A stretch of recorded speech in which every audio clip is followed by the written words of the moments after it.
Hi, everyone. I hope you're having a good day. I'm here with one of my favorite South African guys, Matthijs, and we have, Yes, yes. hi, Matthijs. Now, we have to talk about something very important, and Matthijs is helping me out today to translate the main things I'm saying into Afrikaans, so you might get something extra out of it from hearing him repeat this. I think it's important. And so we'll have a go at this. This issue we're talking about today is about refugee resettlement. This is not for people who are nicely settled, who are settled and given what they need with caring and compassion from the agency. And this is not for the folks who need to outmigrate because CWS has not placed them either near a job that is waiting for them or family or good friends.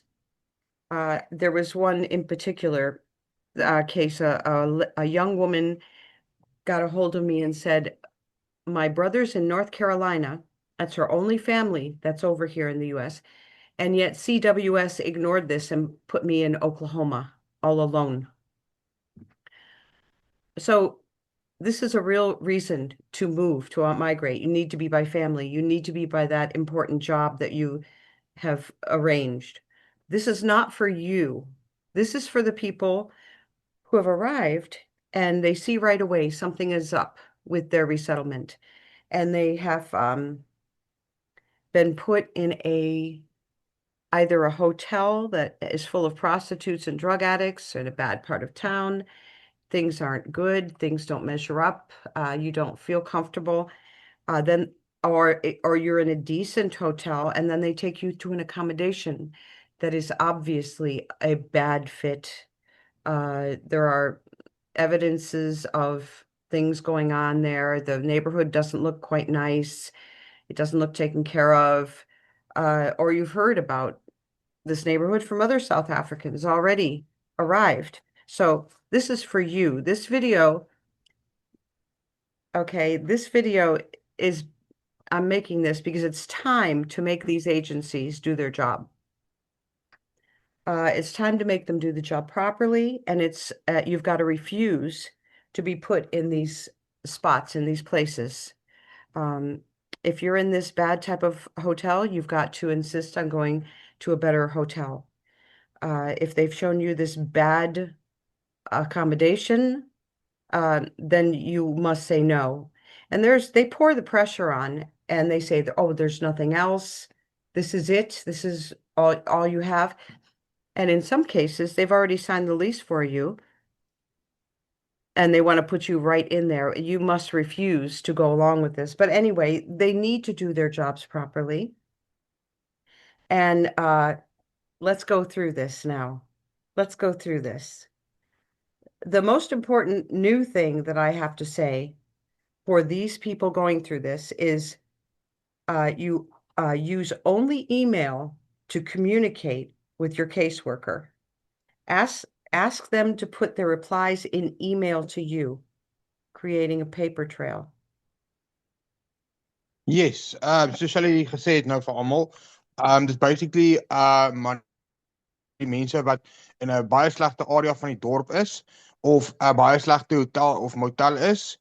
So, jy moet altyd as jy dit is nie vir die mense wat klaar in 'n veilige area is nie. Mense wat net in basically in 'n slegte omgewing is en jy moet altyd kommunikeer met jou agentskappe, laat jy altyd op alles op skrif het, op e-pos en e-mail. En niks oor oproepe nie, laat jy kan bewys het. En basically dis net vir mense wat nou hier aankom en dadelik in 'n baie slegte area is. En op die einde van die dag, julle agente moet beter werk doen en julle nie in 'n slegte area sit nie. Okay, insist that they find a safe, sanitary housing unit large enough to accommodate your family. Yes, ja, asseblief insist met die mense met jou agentskap, die agent wat jy mee werk, moet jy asseblief aanhou vra vir 'n beter akkommodasie. Julle is nie veilig waar julle is nie en julle moenie ophou e-mail en ophou vra tot julle kry wat julle moet kry nie. Okay, if the agency will not change their position on what they're doing, you've got to follow the right procedure, the chain up to complain about the situation. And first it is your caseworker, then is the case manager, then it is the head of the organization. And then you can also go to the governing agency above them.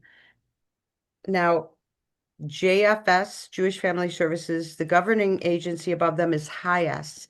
And you can look on the website. They have a website. There's information of contact there.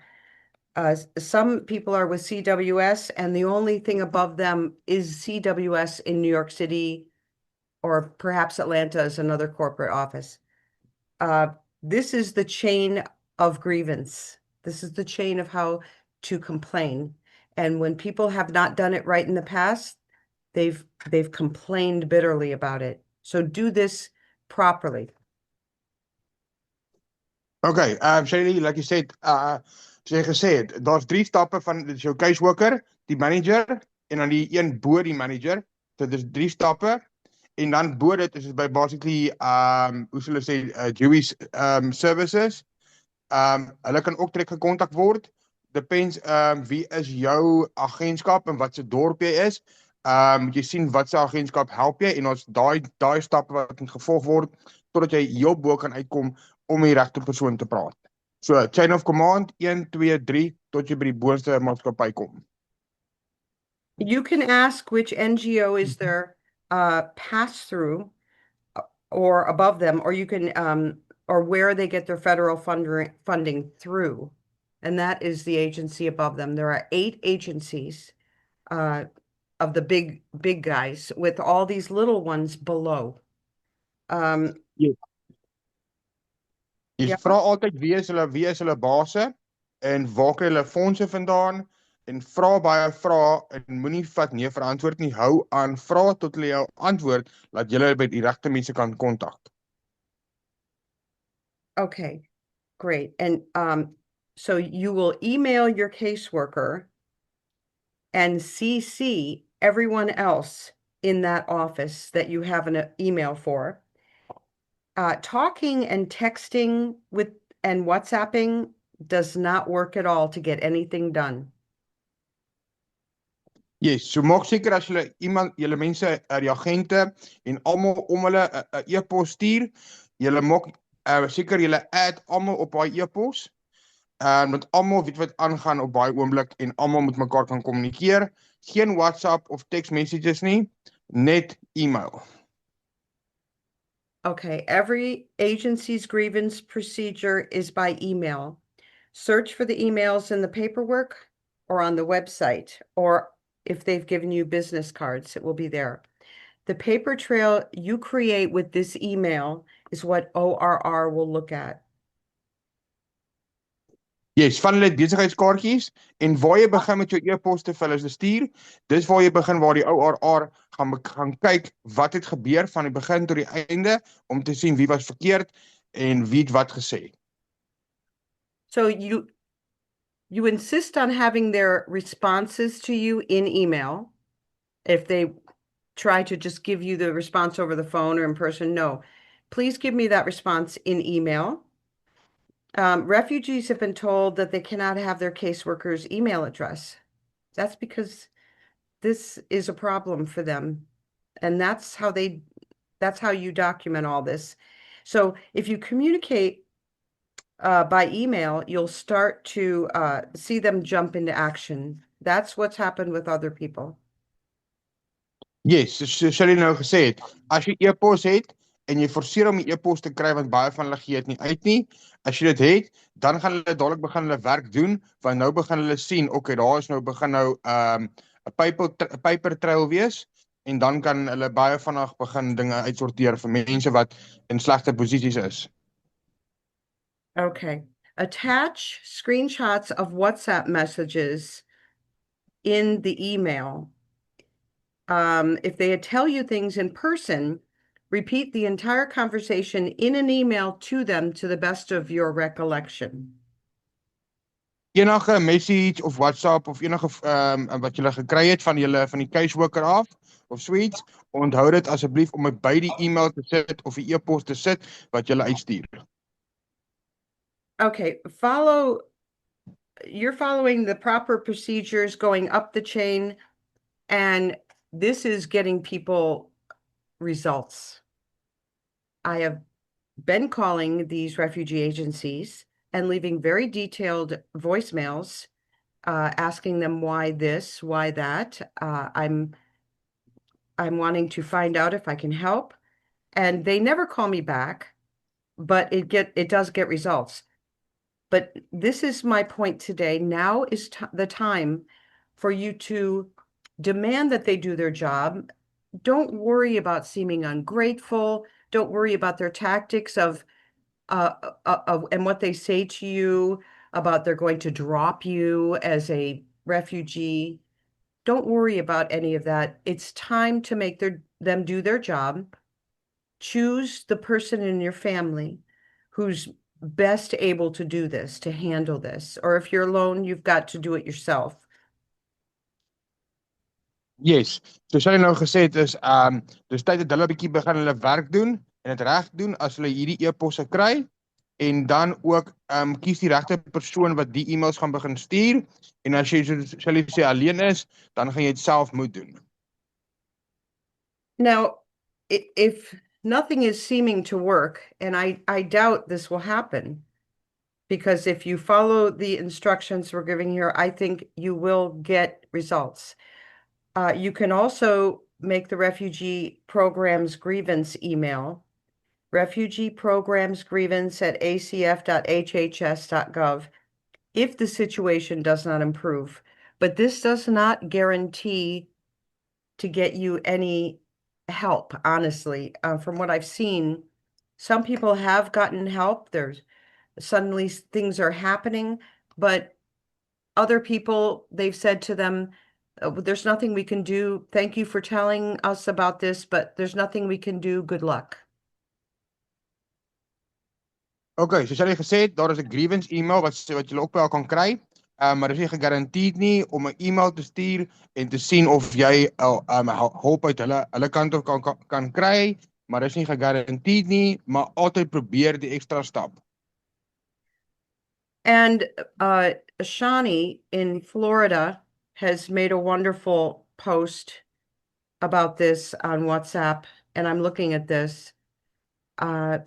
When you meet your caseworker, make sure they give you their contact details along with their supervisors and directors' information. This is where you can get the emails to be able to question them, to ask for other things that you were entitled to. Yeah. The biggest thing is to communicate by email. Do not, yes. Can you say that, Matthijs? Ja, die grootste is altyd e-pos, e-pos, e-pos.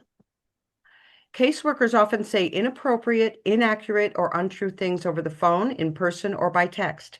They may ignore you, make racist comments, or tell you things like your money is finished. We don't have another program, or you need to leave if you don't pay rent.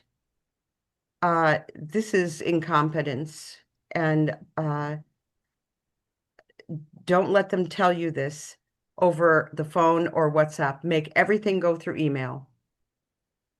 Yes, hulle kan vir jou op die foon oproep, baie goed sê, baie die mekaar praat, vir jou dalk goed sê wat nie waar is nie, of goed wat nie reg is nie, en dan het hulle nie bewyse nie. So maak seker altyd alles op e-mail, dat jy die bewyse het op vir die volgende e-mail, of die volgende persoon wat die e-mail gaan lees. Remember to take photos of all documents, warning letters, and housing conditions, then attach them to your emails. That's very powerful stuff. Altyd vat foto's van julle omstandighede, die huis of dokumente of iets wat nie reg is nie, add dit op julle e-mail vir bewyse. If the communication is a problem, and it shouldn't be if someone's able to write emails, but they don't always make sense either. I've seen them. You have the right to request an English first language speaking caseworker. Yes, as jy ook sukkel, kan jy ook altyd vra vir 'n eerste taal Engelse persoon wat julle dalk ook beter kan help. So if you wind up in this unfortunate position, and we're hoping it becomes less and less as time goes on, you need to act quickly from the beginning. Red flags will usually show up right away. Yes, as jy in so 'n geval is, moet jy dadelik begin e-mail en dinge begin doen, want tyd hardloop uit en dan gaan hardloop mense geld ook uit. Okay, so I think we got it down pretty well. And Yes.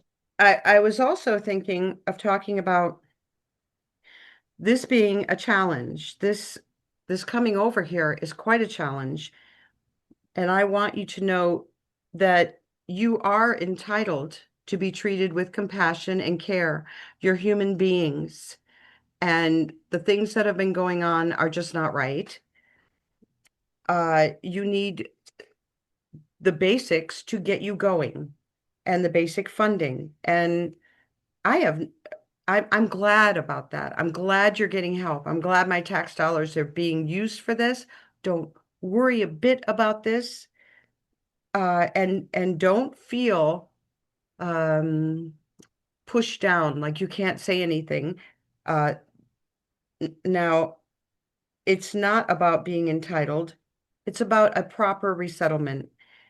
And even if a South African couple comes across with a whole wad of money in their pocket or a bank account, they can wind up in a good place and be shown a bad housing and think they can just go off and get their own housing. Well, try that. It's not so easy with no credit score, with no employment on the record, with no references of other rentals and no personal references. This is very hard. And this is what the resettlement agencies are supposed to be helping you with. Just the basic housing and other things to start out. Can you? Yes. Okay. So basically, Shelly is explaining like when you are in a struggle situation and you have some money, it's not always easy getting your. Okay, I'm speaking Afrikaans. Okay. So sy nog gesê het is as jy nou met jou eie geldjies kom en jy wil dalk bietjie ander plekke heen gaan, dit's nie so maklik om hoe sê mense nou net in 'n plek in te kom sonder krediet of werk of enige van daai goeders nie.